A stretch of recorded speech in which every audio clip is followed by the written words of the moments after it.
suxufi samafale cabdimaalik sheekh muuse caldoon ayaa lagu soo dhaweeyay magaalada burco ee xarunta gobolka togdheer waxaana banaanka magaalada kaga hortagay suxufiyiin dhalinyaro iyo dadyo kale oo kamid ah dadka reer burco.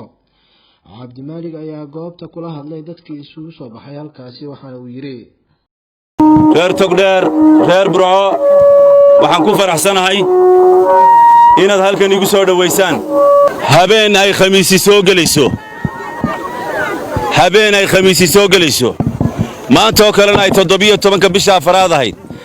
oo ay noqonayso 18 bisha afraad 2019 ayaa wadadan horteena laygu qaaday gaari anigoo ka tiinadaysan waxaanan soo noqday anigoo gacmaha taagaya maanta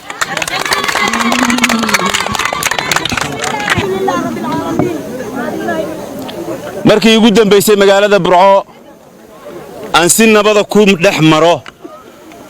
waan idin xasuusinayaa waxay ahayd 13 bishii 12aad 2017 markaas ay ugu dambeysay si nabada ku dhex maro maantaana ku xigta oo ay tahay bishu 11 bisha 6aad 2020 jeel baad igu ogeydeen xabsi baad igu ogeydeen aan muddo ku jiray xabsiga waxaan kala soo baxay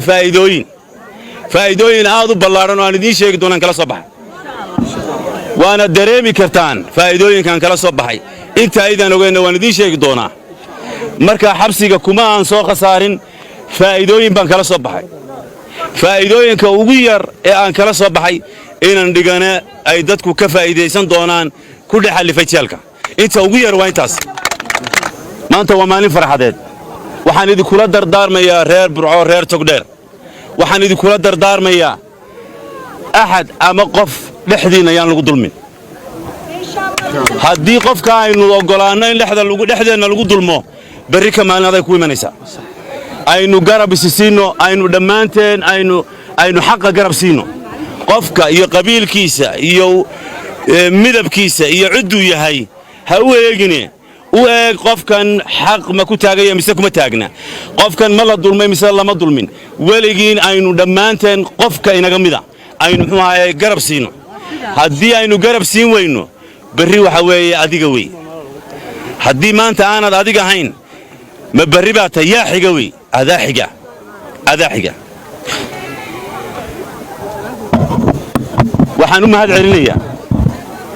waxaad halkan ku jooga sidaad u soo baxdeen waxaad tihiin dadkii intii aan xidhnaa garabka i siinayey mid duceeya mid wax qora mid si uun iigu heliya aanan ogayn ilaahay baa og ilaahay khayrayd ku abaalmariya wixii igu dhacay u qaadi maayo cidna kula xisaabtami maayo sidanaa laygu sameeyey oo waan kugula xisaabtamayaa ama colaad baan kugu samaynayaa ama waxa weeye waan kaa argoosanayaa waxa weeye bogga waan xidhay waxaanan furay bog cusub cutub cusub oo ka bilaabmaya taariikhdii aan soo baxay